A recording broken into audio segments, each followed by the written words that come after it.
Are you looking for something fun to do? Are you looking for an outdoor adventure? Or are you looking for some live entertainment to enjoy with the family? They might be looking for school information too. Oh, and what about sports? And a lot of people like to go out to eat. Simmer down, family. That's why we're here. Welcome to our podcast, the 32081.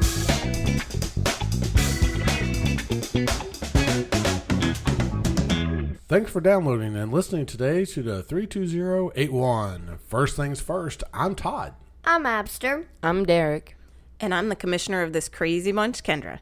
Our family hopes to bring you exciting things going on around the 32081. That's right, because we have shows lined up with a local fisherman and Palm Valley Outdoors. And don't forget about the Bobcat football team coming on for their first ever game representing PVA. And today, we're going to kick it off with a Welcome Back to School edition. This episode is being sponsored by a small business in North Florida, All Spiced Up. If you visit allspicedup.net today and sign up online for either the 6-month or annual Spice Club membership, the owner, Anna Hernandez, will donate $25 per subscription to the Palm Valley Academy if you enter the 32081 in the discount code at checkout. This offer is good until October 31st, so subscribe today and help our students in schools. www.allspiceup.net and enter the 32081 in the discount code box. We are now joined by the principal of Palm Valley Academy, Miss Jessica Richardson. She's a graduate of the University of North Florida, so she's an Osprey just like me and you, Kendra. Hooray! Fantastic, yeah. And then she did her educational leadership studies at Grand Canyon University and earned the title as a National Board Certified Teacher. And we're going to talk about that in just a second. And also at the end, found out that her and I have a little something in common with someone that we like from TED Talks and stuff. So we'll talk about that as well. Hello, Miss Richardson. Good morning. Thank you for joining us on our podcast. Good morning. Thank you all for having me. Ms. Richard, I want to talk a little bit about the certification around National Board Certified Teacher. I know you and I talked about it, and I did a little research on it. I didn't know how much went into that certification and how rigorous of a training it was. I was wondering if you could talk about the importance of that certification and how proud you are to have achieved that. Sure. When I was a teacher, it's been quite a few years ago now, but as a teacher, it was one of the ways that you could continue your professional learning after you graduate from college. And at the time, there were some opportunities in Florida that if you received that certification and endorsement, that you also received some financial stipends for that.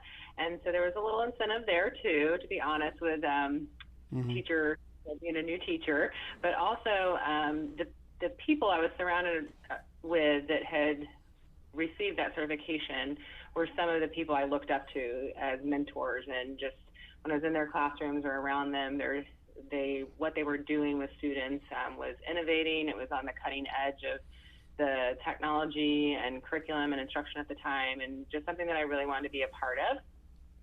So it was a year-long process.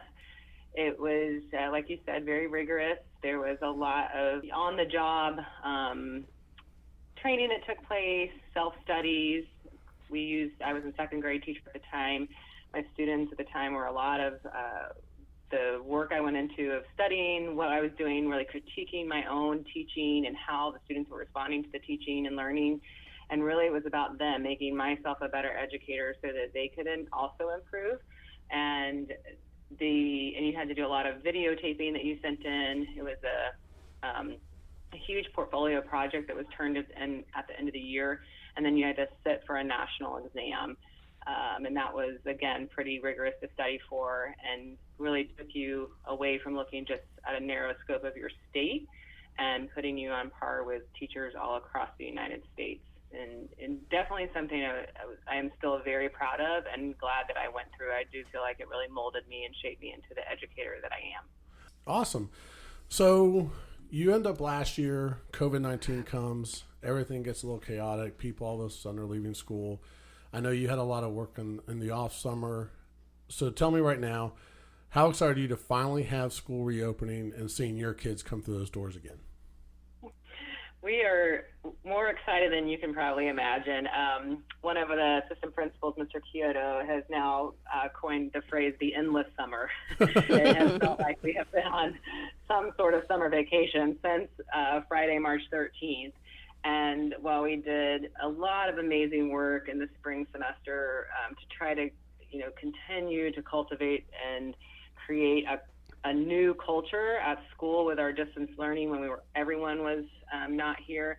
This building was built for people to be inside of it. It is a huge building. It is 200,000 square feet, and we also have our 40 relocatables, or as we like to affectionately call them, our villas.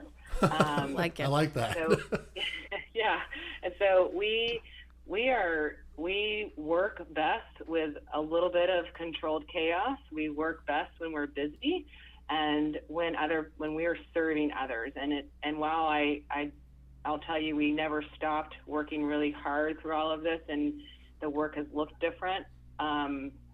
Being with people is what we miss the most, whether you're a big person or a little person, or you're a kindergartner or an 8th grader.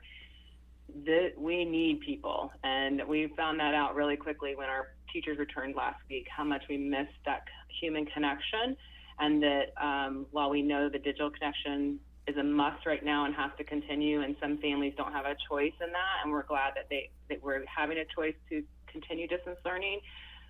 The face-to-face connections we have desperately missed, and we are looking forward to welcoming students August 31st. So as we talk about welcoming the new students back, what would you say to parents? Are there things we can do that will make it easier and smoother at school with the new safety protocols? Absolutely. A few things that will really help us out is just having some good habits at home and starting to practice those habits. It's not easy, and I'll tell you, those of us that worked in the summer and in the spring when everyone else was at home, even our teachers, when they were at home, there was a group of us that were here every day, and it was a very small group for a staff of over 200. There was about 10 of us. And so we got comfortable and used to being around each other in a new set of norms. And when our staff came back last week, that changed, and it needed to change. And so it is not easy to wear a mask for long periods of time unless you've been doing that, in the medical profession. If you are a dentist or a doctor, that's your norm. That's not our norm.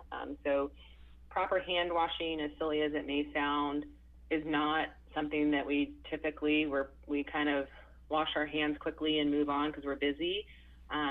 Wearing the mask for longer lengths of time and really understanding what 6 feet looks like versus 3 feet versus being really close.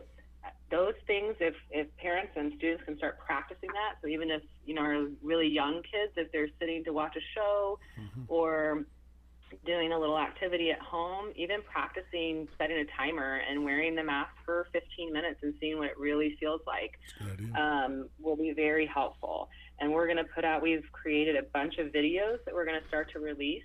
And then we have a lot of little segments that we'll put out over the next couple of weeks to help families and students. And one of the other things, besides just those healthy habits and eating healthy and getting proper rest, having practical conversations that are age appropriate with kids. So, a conversation with a kindergartner about why we're doing all this is going to look really different than a conversation with a 7th or 8th grader. And so just actually, and being more of a listener as an adult. So having kids ask questions and let them talk and ask them just, what are you worried about? What are your fears? What can I help you with as you're going back to school? And then also talk about the great things. What are you excited about? What are you looking forward to? And then the last thing that I think is just something simple that people may not think about that's changed is our lunchroom. So packing things that kids can open. There are a lot of us, and pre-COVID, we opened a lot of Go-Gurts and a lot of cheese sticks, and we helped put a lot of straws into Capri Suns, and those are really not easy things to do. So, I never thought about that. Yeah. Wow. Yeah. So little things, and we did put I think we put something out on our Twitter feed last week, or just having containers that kids can open themselves, because now with COVID, it is very different if I come help you open something and then I have to go to the next child and help them open something. The sanitation protocols for that are very different from when we were here in the last year. So easy to open things, Ziploc bags that, and in practicing that, kids need to be able to practice that and see if they really can. It helps with their fine motor skills too with our littles. Mm-hmm. So helping them use their tensor grasp is really a great thing.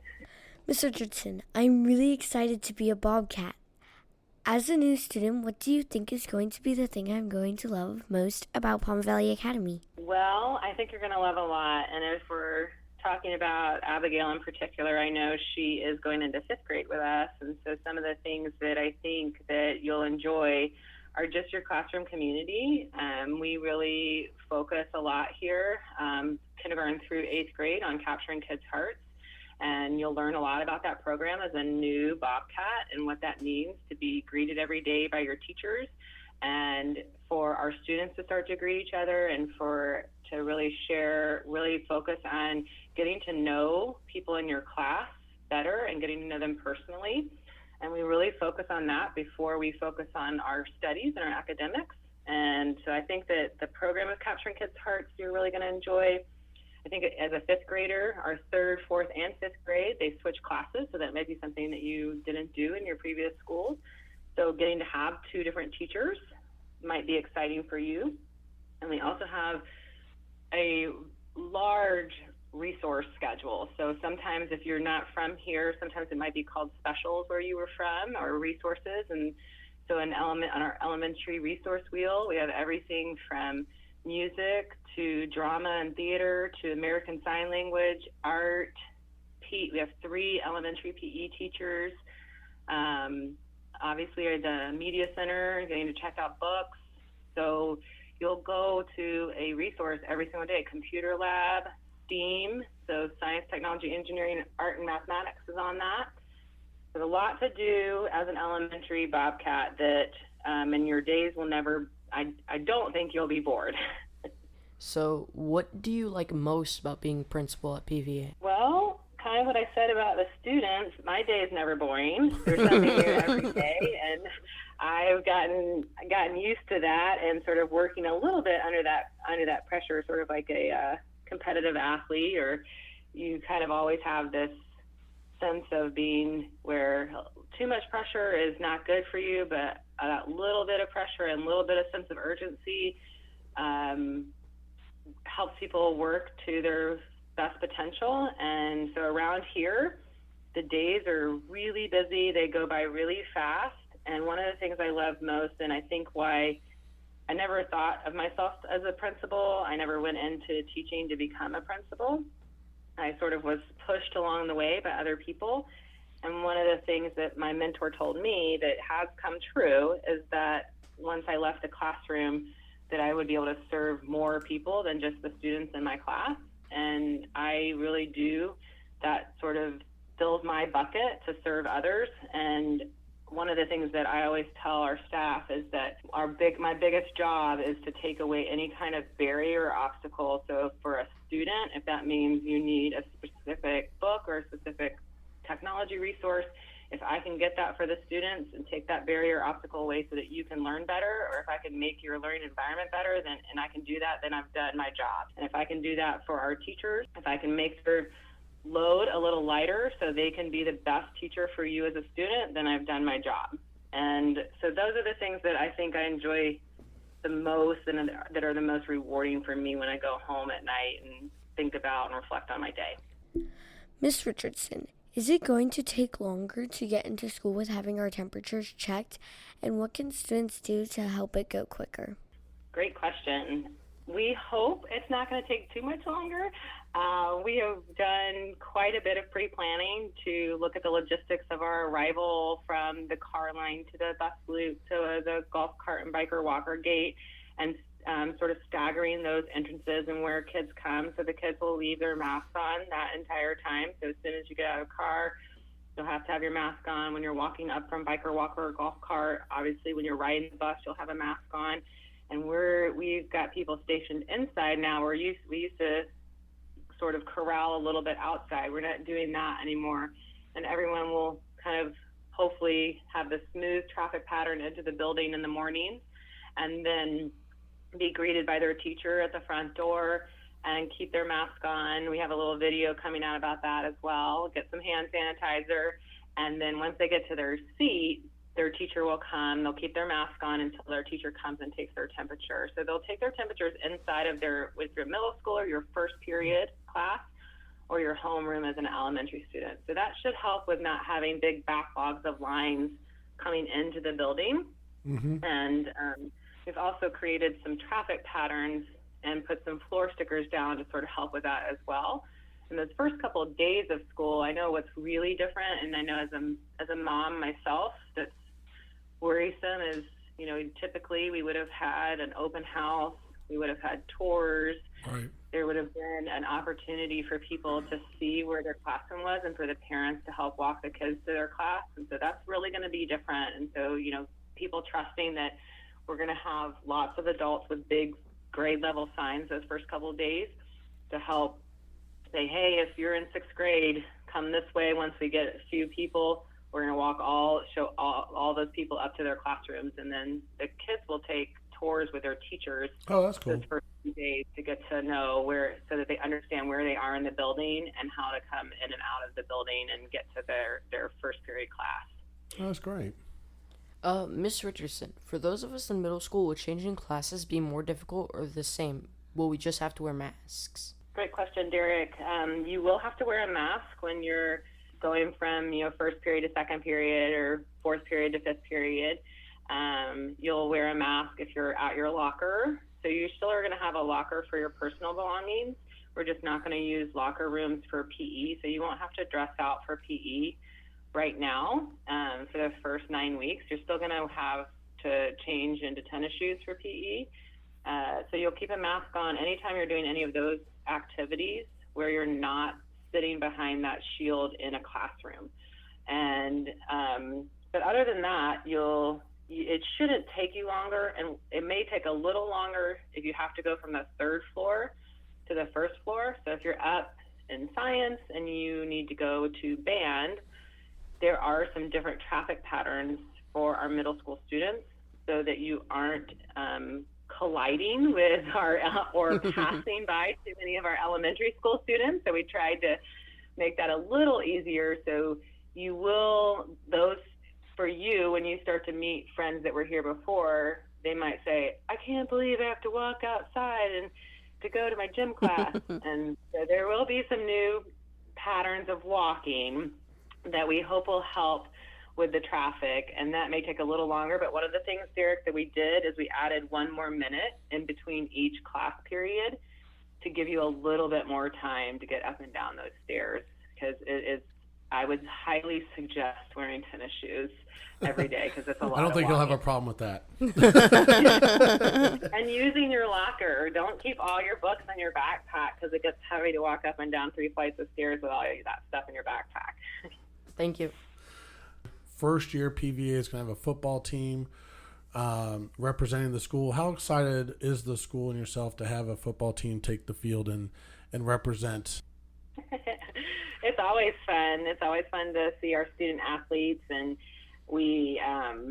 you're correct that we did not have a football team when we just had 6th and 7th grade, and so we're looking forward to that. And several of our football players played for other schools these last 2 years, and until we had a full middle school, and so we are definitely excited about that. And we've got a reputation to uphold as well. Our girls soccer team last year won their division, and so we have some titles to uphold. We will have volleyball this fall as well. And one of the things, if you're new to the area, that is a little different with the sports is that middle school sports, really at the school level, we offer volleyball and basketball. And then we have a partnership with St. John's Middle School Athletic Association. And we've had a good partnership with them for many, many years. And so even though it's a separate organization, they really are, like you're saying, they have our mascot, our colors, it's our team. Some of the teachers are even some of the coaches for those teams. And we honor those. We talk about those kids on the morning announcements. We go over game results and highlights and when tryouts are. So we really do communicate about all of those sports and all those opportunities that we love, and we hope we can still fill stands. And even if we have to social distance, we love our games. We have a beautiful gymnasium for volleyball and basketball.